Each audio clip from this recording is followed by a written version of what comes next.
Olá, pessoal, bem-vindos a mais um episódio do podcast Pra Ontem, um podcast feito por publicitárias cansadas. E eu sou a Mariá, eu adoro assistir jornal, mas eu parei um pouquinho por recomendação médica. Oi, gente, eu sou a Carol, sou redatora na Agência Res e eu já fiz um documentário, ele se chama Odeio a Maternidade e Amo Meu Filho, tá lá no YouTube pra quem quiser assistir.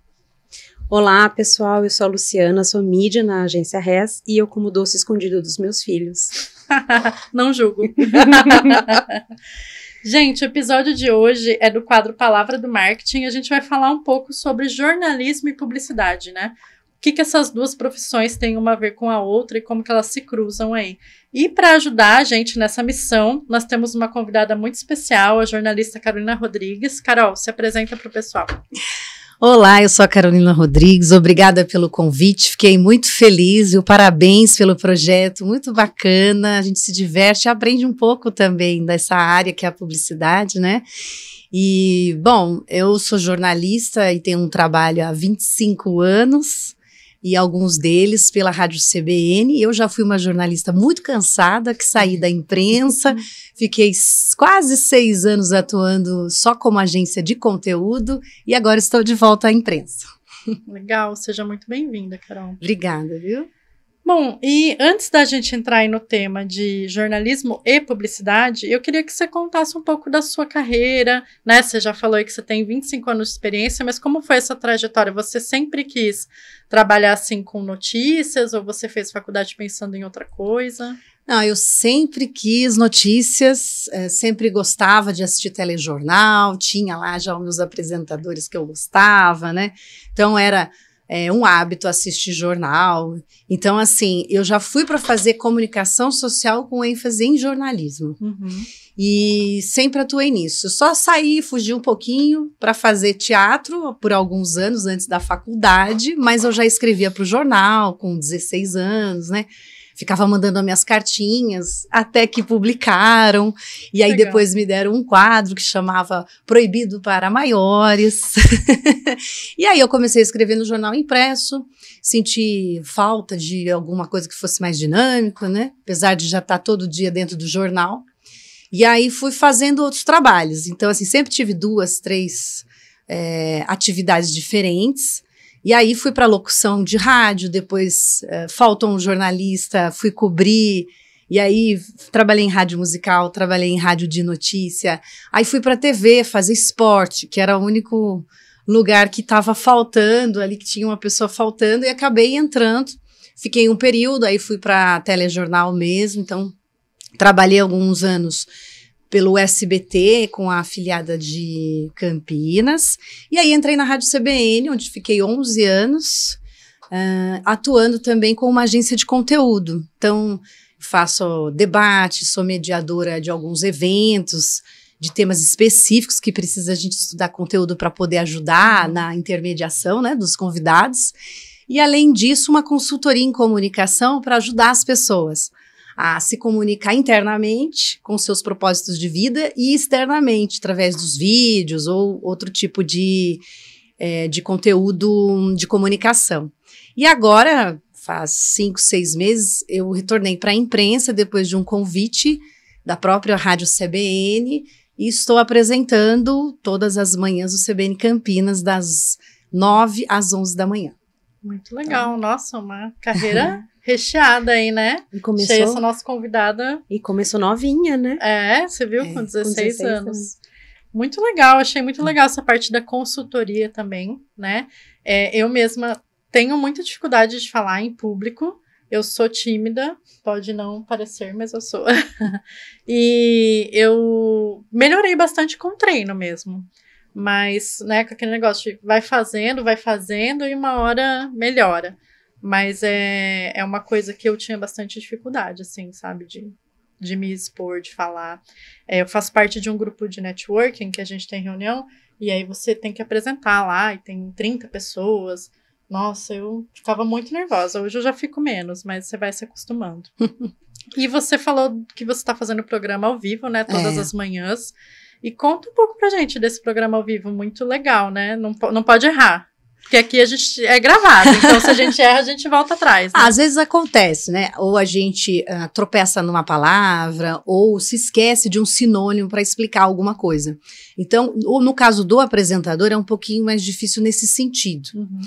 Mas para o repórter, em geral, ele consegue se preparar um pouquinho antes. Então, eu fui como jornalista, eu já fui repórter também por muitos anos, fiz bastante cobertura, desde protestos até cobertura de presidentes da República, todo tipo de reportagem, né?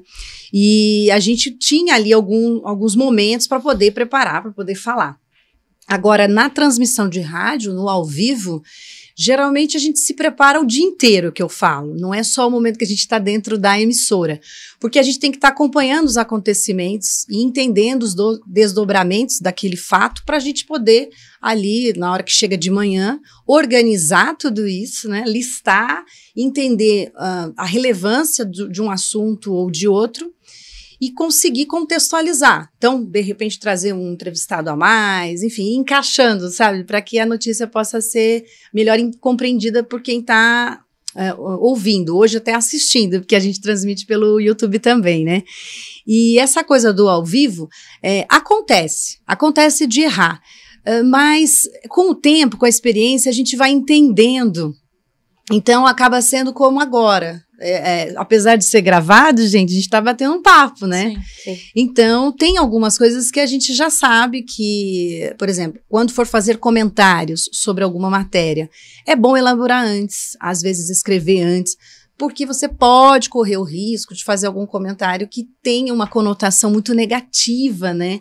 Ou que traga algum ar de preconceito. Então, isso tem sido uma preocupação muito grande que a gente tenta se preparar antes, pontuar, olha, neste momento aqui, neste aqui eu vou fazer um comentário e até pelo menos repassar na cabeça, né, antes de falar.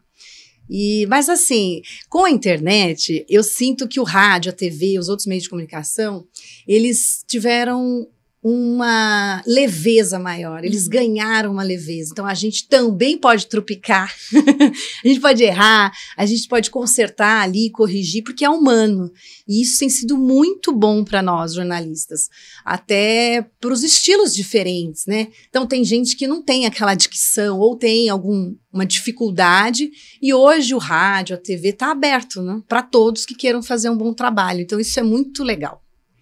Muito bacana. A pauta do jornal é feita de manhã ainda ou vocês fazem um dia antes? Não, é de manhã. Tudo de manhãzinha. Em geral, nós fazemos com 40 minutos, 1 hora de antecedência. Tá. A pauta. Nossa, pouquíssimo tempo. É pouco tempo. Né? É porque, assim, algumas entrevistas a gente agenda com antecedência, mas não pode ser com muita. Porque os assuntos do hard news, né, que é o factual ali, eles vão mudando. Então, o que o apresentador da tarde falou, às vezes não é mais relevante de manhã quando um outro fato ocorre. Então, não faz sentido a gente ficar produzindo e aí todo dia é a mesma coisa. Você vai ter que procurar coisas novas. Então, em geral, a gente tem ali no mínimo 40 minutos, 1 hora. Tem quem produza, precise de mais tempo, quem não vai muito da experiência do jornalista e vai também do time que a gente tem, né? Às vezes você tem um time que é mais jovem, então a gente vai treinando, vai elaborando antes, mas assim, nós que já temos aí um tempinho, no mínimo é uns 40 minutos a 1 hora, já deixando algum entrevistado pré-agendado, e as assessorias de imprensa, elas sabem disso, principalmente dos órgãos públicos, então eles atendem a gente rápido também na necessidade de uma entrevista, e aí a gente vai, eu costumo dizer o seguinte, o programa ao vivo, ele só é bom quando ele muda o tempo inteiro, até o último minuto, porque aí ele vai ficando vivo, né? Sim. Então, tem que ter perfil para fazer, né? E tem notícia o tempo todo acontecendo, né? Ah, mas tem notícia. Hoje a gente é um grupo, no caso da Rádio CBN, que tem a participação de outros meios. Então, você tem os jornalistas do G1, você tem os jornalistas do A Cidade On, você tem os jornalistas da IPTV e o nosso grupo, que está produzindo conteúdo e está indo até o local para verificar a notícia, né? Então, assim, a gente tem... Campinas é uma cidade muito pujante, tem muita coisa acontecendo ao mesmo tempo. Então, faltar notícia, não. A gente tem até um problema de não dar tempo de colocar tudo, porque aí se o entrevistado fala um pouquinho a mais, já estoura o tempo, e aí a dificuldade às vezes é o oposto, assim, sabe? Legal. Nesse ponto, rapidinho, nesse ponto é um pouco parecido com a publicidade, né? Porque a gente também tem muito essa questão do tempo, principalmente com mídia, né? Então, quando a gente vai fazer um anúncio, precisa ser 30 segundos. E às vezes a fala de um entrevistado precisa ser 30 segundos. Mas ele falou tanta coisa interessante que a gente quer pôr mais, mas não dá, porque senão afeta toda a grade da programação da rádio, né? Agora, tem entrevistados e fatos e acontecimentos que aí eles já se tornam com uma importância maior. Então, por exemplo, às vezes acontece como recentemente de ter um secretário de saúde do estado que resolve dar uma entrevista depois de muitos meses que ele não falou sobre um assunto específico, né? Então, essa abertura do microfone para ele, se ele ali dá um furo, como a gente chama, e dá uma informação que ninguém ainda tem e que é algo que vai impactar em Campinas, nós temos essa licença. Então, aí vai do jornalista que está apresentando fazer essa ponderação. Por isso que eu comento que o jornalista de rádio, ao vivo, assim como de outros programas que são ao vivo, ele precisa viver o dia todo o jornalismo, não é só na hora que entra na emissora. Porque se eu sei que agora à tarde o prefeito da cidade, o governador, o Lula, né, o presidente, falou algo, que aquilo citou Campinas ou alguém que faz parte do nosso contexto, é logicamente inevitável que amanhã a gente vai repercutir de alguma maneira. E se outros jornalistas já fizeram algumas entrevistas, a gente vai buscar aquilo que ninguém deu ainda. E essa é a nossa correria. Aí sim, aí a gente estica o tempo e vai falando até a hora que a gente entendeu, olha, aqui esgotou, a gente conseguiu trazer uma coisa nova e vai mexendo com a grade toda mesmo. Aí a gente tem essa liberdade, né? E tem outros acontecimentos, assim, que acabam mexendo com a grade. Às vezes morre uma pessoa famosa que você tem que colocar aquilo, né? Então tem coisas, não só de notícias, assim, de política, de coisa que pode impactar ali no seu programa, né? No que você vai ter que levar. Muito interessante, né? Tem que estar muito afiado, eu acho, que você falou. Porque até comentei na apresentação que eu tô um tempo sem ver jornal, por recomendações médicas. Então, assim, lógico que eu acompanho as notícias, vejo alguma coisa na internet, mas às vezes o meu marido me fala alguma coisa e eu falo, nossa, eu não estava nem sabendo disso. Então, é uma coisa que não pode acontecer com você, né, Carol? Você tem que estar sabendo de tudo ali para poder falar no programa, né? Mas assim, é impossível saber de tudo. Sim, mas né? Principal. Por outro lado, a gente sabe que se a gente também se colocar nessa posição, fica muito difícil ser jornalista do diário, né? Do jornalismo diário. E aí a gente se coloca numa situação de pouca saúde mental mesmo. Eu até brinquei que eu já estive como jornalista muito cansada, saí da imprensa e fiquei esses últimos 5, 6 anos trabalhando só com conteúdo, né? E com pessoas.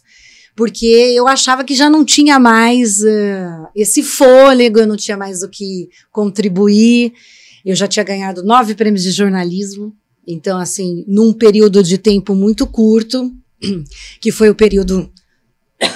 Perdão. Imagina. Que foi o período que eu estive na CBN, 11 anos, 9 prêmios de jornalismo. E eu já tinha saído da reportagem, fui fazer quadro especial, todo tipo de matéria, apresentando ao vivo. Então, eu falei, não, já contribuí, tô cansada, né? E vou sair, porque eu não tinha mais esse ritmo mesmo, né? Parar para ouvir, para ver telejornal o dia todo. E a maturidade me trouxe isso, né? Entender que o jornalista, assim como o publicitário, ele não vai conseguir estar atualizado sobre todas as coisas. São as principais. Então, tem coisas que realmente o jornalista não pode deixar de saber. E se não sabe, tá ali também a posição da gente se colocar no lugar de quem está ouvindo, de quem está assistindo. Numa pergunta que pode ser assim, nossa, mas é muito simples para um jornalista fazer. Mas se eu me coloco como um meio de comunicação, e a palavra é essa, o meio entre o interlocutor, né, e a informação, gente, é o lugar do jornalista. Sim. E aí você sai daquele espaço onde só o ego fala, né? Porque a Carol fez essa pergunta. Não. Eu também sou uma consumidora que tive um problema e tenho uma dúvida em particular, e tudo bem. E olha, fulano de tal, me explica o que é esse imposto? Não entendi, ele funciona para quê? E isso é bom, porque aí causa identificação também com quem está ouvindo. E o rádio permite essa possibilidade para nós, né? Muito legal. E sobre o seu programa ao vivo, às vezes a gente tem uma ilusão, assim, a gente está vendo, né, ou está ouvindo, está vendo aquelas pessoas, a gente nem imagina quanta equipe, quanta coisa tem por trás para fazer aquilo acontecer, né? Você estava falando que tem diversos jornalistas, os diversos grupos, então tem bastante gente que trabalha para ir ao ar, né?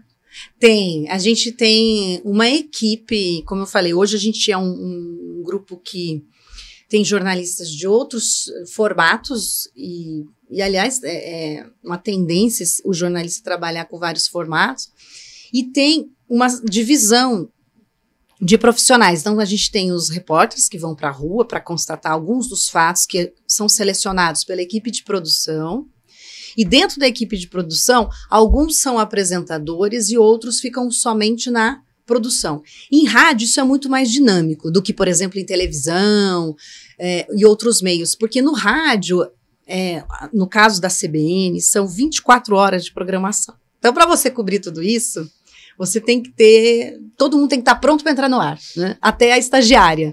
E eu falo, porque quando eu fui estagiária, aconteceu comigo, então provavelmente vai acontecer com os estagiários que estão chegando agora. Precisa dar uma notícia, tem que dar, e às vezes falha a voz de um, às vezes um está gripado, o outro está doente, e isso é muito comum. Então, a gente tem essas equipes. Na apresentação de alguns programas, a gente também conta com um produtor para o programa especificamente.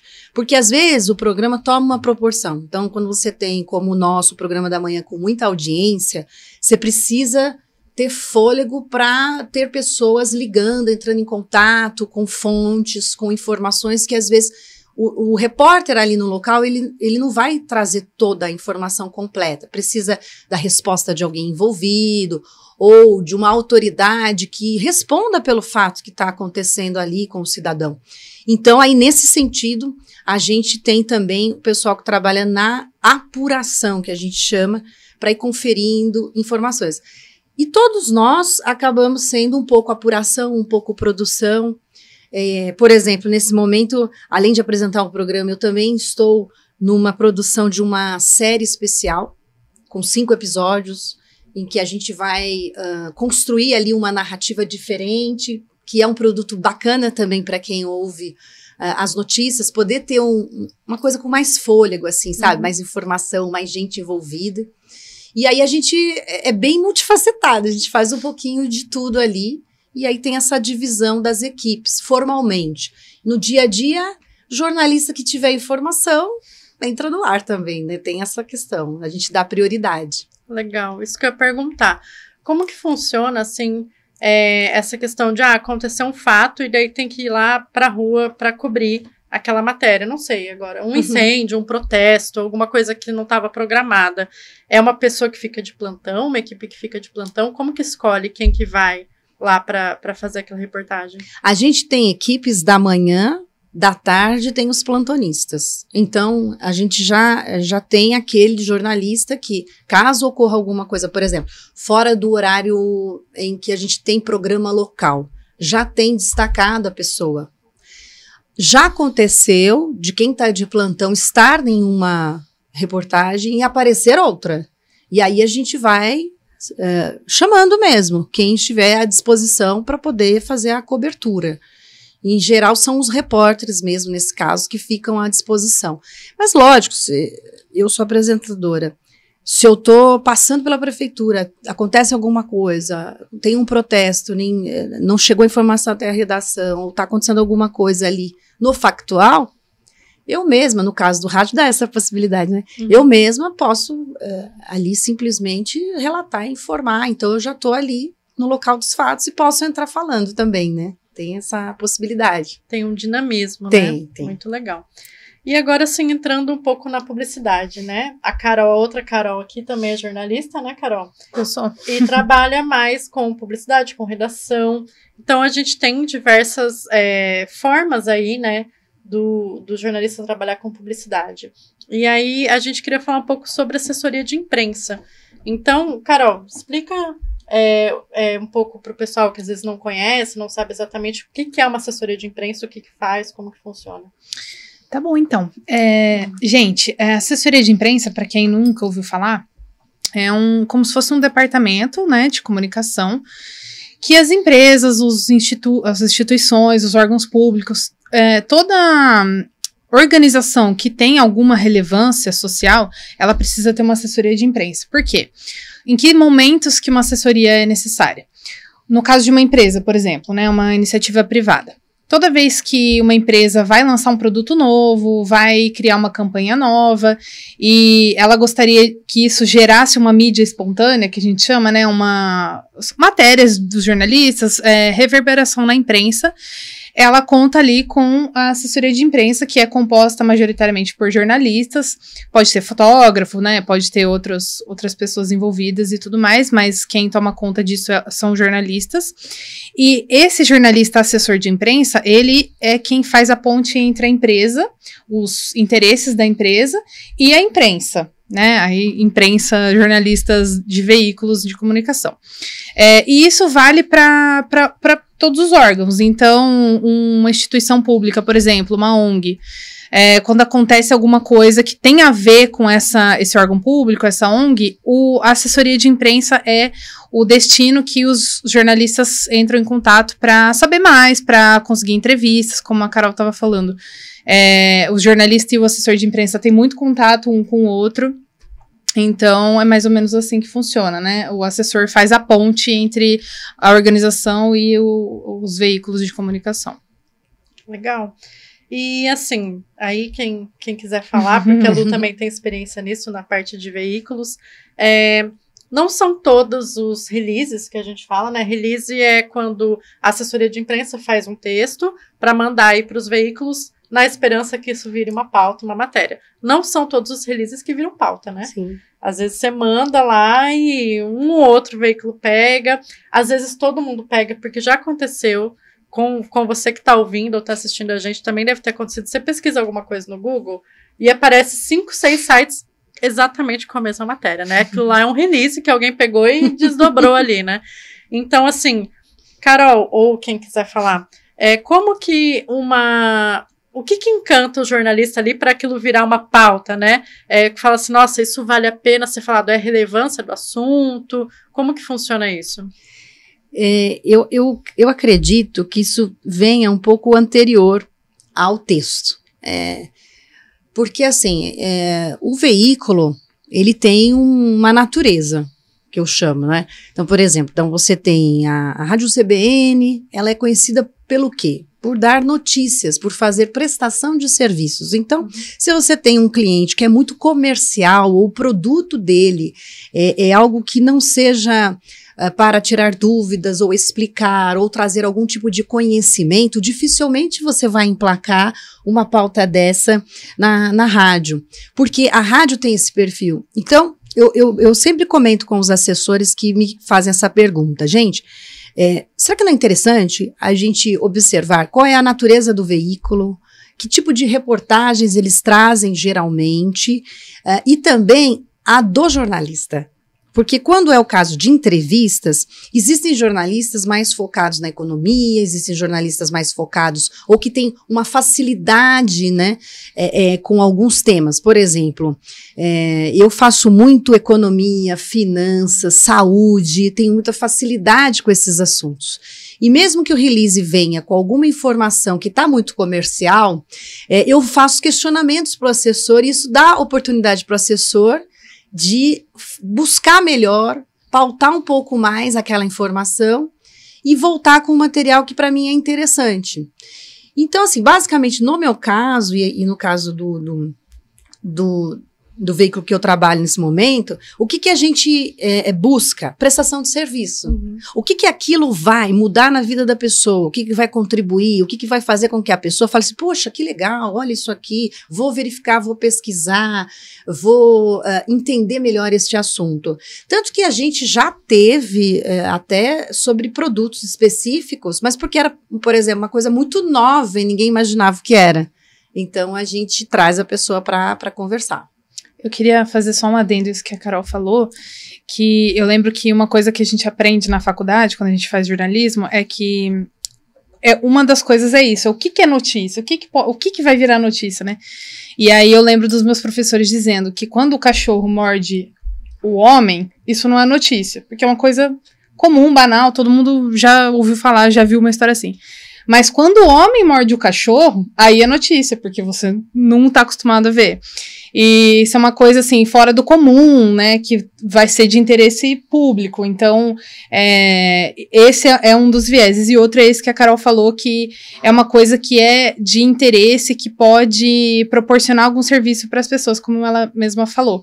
Então, vamos supor, quando a gente vai criar uma campanha e a gente quer que aquilo gere uma mídia espontânea, a gente precisa entender o que aquela campanha vai contribuir na vida das pessoas que vão consumir aquela mídia, vão consumir aquele programa de rádio, aquele jornal, aquele telejornal, enfim. E isso é uma coisa muito importante. Então, assim, quando a gente trabalha na assessoria, essa deve ser a nossa preocupação zero, assim. Então, quando a gente vai escrever um release, o foco tem que ser nisso. Então, o que a campanha que eu vou lançar, ou o produto que eu vou lançar, tem de mais interessante, que pode criar uma prestação de serviço para as pessoas, né? Então, essa campanha vai gerar emprego? Isso é uma coisa muito interessante. Ela vai criar um desconto muito grande num produto que todo mundo usa? Também é uma coisa muito interessante. É um produto inovador, como a Carol falou, para um determinado tipo de público-alvo, e aí entra no viés do veículo, né? Então, a CBN, a gente sabe que é uma rádio muito séria, que fala muito sobre economia, sobre política. Então, cada veículo tem o seu foco, né? Então, de repente, criar um relacionamento com jornalistas de veículos que tem a ver com o seu produto, com a sua empresa, né? Adequação ao meio e ao meio, assim, como vai ser falado, né? Vai ter foto, vai ser na internet, ou pode render uma entrevista na rádio. E vocês sabem que algo que tem avançado muito, e aí eu chamo de uma comunicação sofisticada, é que o meu trabalho de consultoria também me permitiu conhecer um outro momento desse trabalho da assessoria de imprensa que é anterior. É quando você, que é o que eu faço ultimamente fora a rádio, que é você sentar com um CEO, com um executivo, com um diretor de empresa, de uma entidade, uma instituição, e entender como aquele órgão, instituição, entidade ou empresa pode realmente ser relevante na comunidade, em termos de comunicação. Porque aí a gente está falando de um outro nível, em que você primeiro faz o discurso da marca dentro do conteúdo a ser entregue, que é o que o pessoal chama de content marketing, ou conteúdo de marca, que está, assim, na Europa isso já aconteceu há muitos e muitos anos atrás. O Brasil começou a experimentar isso mais recentemente, em que a marca, ela se posiciona, ou a empresa, a instituição, de maneira que, por exemplo, dentro ali do calendário de ações do produto ou daquilo que ela está fazendo, ela já vai fazer, vamos supor, um mutirão de saúde. Porque aquilo vai promover uma mídia espontânea, porque está prestando serviço para a comunidade. Ou vai promover uma campanha que vai reunir um grupo econômico da cidade, que isso vai reverberar de alguma maneira para a própria comunidade. Então, eu tenho observado que quando a gente faz esse alinhamento lá em cima, o assessor já vem também mais tranquilo. Porque imagina, né, converter algo muito comercial numa prestação de serviço, às vezes não dá, é meio que impossível, né? Então, é interessante a gente observar que a comunicação está se sofisticando bastante nesse sentido. Bacana. Muito legal. E acho que para aproveitar esse gancho, a gente vai comentar sobre uma campanha da Uber de 2018, que eu achei genial, foi a Carol que trouxe nessa campanha, na nossa pesquisa ali, que eles fizeram, eu já vou passar a palavra para a Carol falar, mas assim, eles fizeram uma ação, né, num jogo de futebol, até anotei, foi em 2018 entre Atlético Paranaense e Atlético Mineiro, e eles colocaram ali o goleiro mexendo no celular, e não falaram nada. Então, isso que eu achei que foi o pulo do gato da campanha, porque não foi o cara ali já falando, Uber, só apareceu ele mexendo no celular, aparece a torcida assim, né, indignada, o que tá acontecendo, ele larga o celular, vai lá pro jogo, e aí deixou aquilo reverberar alguns dias, comentar, fulano tava usando o celular, não lembro o nome do goleiro, não anotei. Santos. Então, o Santos estava usando o celular, o que é isso? Que absurdo, né? E aí que ele foi falar, e daí que deu-se a ação, né, Carol? Foi muito legal. Foi uma ação fantástica, assim, eu lembrei por causa do nosso episódio de hoje, né, e eu achei que tinha tudo a ver, porque, assim, foi uma ação que ela uniu o jornalismo com a publicidade. A Maria contou mais ou menos, eu vou dar alguns detalhes, né, essa ação foi feita em maio de 2018, e ela, como a Maria falou, foi uma ação feita pela Uber, em parceria com o Atlético Paranaense, que é o time desse goleiro Santos, né. O nome da ação foi Goleira no Celular, e ela foi feita em maio por causa da campanha Maio Amarelo, que ela fala sobre a segurança no trânsito. Então, Uber, celular, trânsito, a gente já começa a fazer uma ideia do que significa, né? A ação foi essa, o goleiro entrou em campo, e minutos antes de começar a partida, ele ficou mexendo ali no celular, então não foi durante o jogo, foi um pouco antes da partida começar. Só que a gente não tá acostumado a ver os jogadores mexendo no smartphone nem dentro do campo, nem onde ele vai guardar, né? Então, ele ficou mexendo ali no celular, a galera, todo mundo achou muito esquisito, né, super estranho. E aí depois, quando a partida começou, ele colocou o celular de lado e jogou e tudo bem. Só que esse foi um jogo, acho que, se eu não me engano, eu anotei que foi no Campeonato Brasileiro. Então é um campeonato muito, né, importante aqui no Brasil, todo mundo assiste, todo mundo que gosta de futebol assiste. E aí, nos dias que se passaram, a imprensa virou um tendel, assim como diz minha mãe, virou uma bagunça, todo mundo falando onde já se viu esse goleiro fazer isso, porque ficar no celular durante o jogo e não sei o que, e matérias até fora do Brasil, teve matéria falando, e ninguém se pronunciou, nem o time, nem o goleiro e tal. Só que reverberou tanto na imprensa, que o Atlético Paranaense convocou uma coletiva de imprensa. E aí, quando estavam todos os jornalistas lá, o goleiro explicou e falou que aquilo era uma ação em parceria com a Uber para conscientizar as pessoas de que a gente não deve mexer no celular em momentos inoportunos. Então, se ele, que é o goleiro principal responsável pela segurança do time de não tomar gol, tava ali mexendo no celular, imagina se ele tomasse um gol, o time podia perder, e isso, né, gera várias consequências. E assim, ninguém morreria por causa disso. Agora imagina a pessoa mexendo no celular durante o trânsito, né, mexendo no celular enquanto tá dirigindo. E aí, nossa, aquilo explodiu, aí saiu muito mais matéria falando, né, pra explicar o que tinha acontecido, e aí tanto a marca Uber quanto o Atlético Paranaense foi muito projetada, né, e as pessoas comentaram muito, deu muito engajamento, enfim. Assim, cumpriu o seu papel, que é falar sobre segurança no trânsito, né, porque muito se fala com essas campanhas federais e, né, sobre Maio Amarelo, Outubro Rosa, tudo, mas a gente sempre acaba virando paisagem, como a gente diz na publicidade, né? Maio Amarelo, segurança no trânsito, ok, mas ninguém pensa fora da casinha, e foi isso que a Uber fez, junto com o Atlético Paranaense, né? Então eu achei que valia muito a pena a gente trazer.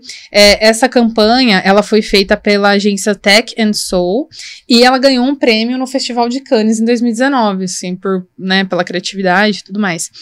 E uma coisa, assim, que eu achei que eu devia trazer também, é que, infelizmente, mesmo com toda a explicação, mesmo com a coletiva, e mesmo com, né, explicando que aquilo tinha sido uma ação de marketing, infelizmente o jogador sofreu uma punição, ele foi suspenso por ter feito isso, e o clube teve que pagar uma multa. Então, assim, mas aí a gente coloca na balança, né? O que é uma multa e uma suspensão de jogador perto da projeção que eles tiveram e, sabe, tudo isso que fez as pessoas pensarem. Já até tinham calculado essa possibilidade, sim, né? Porque deve ser contra as regras lá. Eu achei alguns pontos, assim, muito bons nessa campanha. O primeiro foi que conseguiu um espaço na imprensa, sem mesmo a assessoria de imprensa fazer, lógico, deve ter trabalhado em conjunto para criar a campanha, mas não mandou release, nada, né? Sim. Conseguiu realmente o que a gente fala da mídia espontânea. E eles fizeram esse link, eu vi o vídeo dele da coletiva, ele fala, nossa, se você ficou indignado que eu tava mexendo no celular no campo, então isso é pra falar que você não pode mexer no celular dirigindo. Então eu também trouxe isso, ó, você tá indignado com isso? Muita gente faz pior. E esse negócio da segurança, né, eles fizeram também esse link, o Santos é responsável pela segurança do time. Então já trouxeram isso também, eu achei assim, sacadas muito incríveis legal, de texto, e é uma ação simples, se a gente for ver, né? Sim. Teve a multa e essa questão, mas é uma ação, o cara mexeu no celular ali, isso explodiu, então, muito legal. E todo mundo que noticiou o absurdo do goleiro mexer no celular, depois teve que noticiar para explicar. Então, assim, foram 2 momentos em que a notícia, né, em que a campanha realmente ganhou essa força. Muito legal. Bom, acho que é isso, temos um episódio, né? A gente quis trazer aí essa relação entre jornalismo e publicidade, que em muitos momentos anda de mãos dadas nas campanhas, na criação de releases e até na comunicação das próprias empresas.